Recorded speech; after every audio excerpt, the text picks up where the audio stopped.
পরচর্চা করে, মানুষকে যারা কুমন্ত্র দেয় তাদের কাছ থেকে আপনারা নিরাপদ থাকবেন।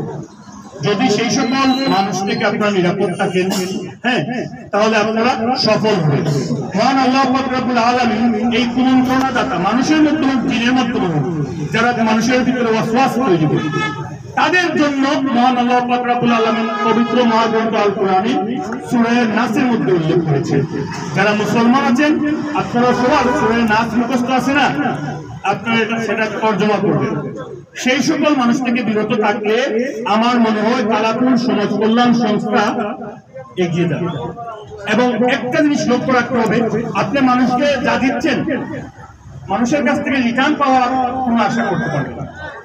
মানুষ আপনাকে রিটার্ন করবেন না। আপনি রক্ত দিবেন, যাকে রক্ত দিবেন সে আপনাকে অনেক সময় কটু কথা বলবে। সেই মন মানসিকতা, তার এই কটু কথা শোনার ধৈর্য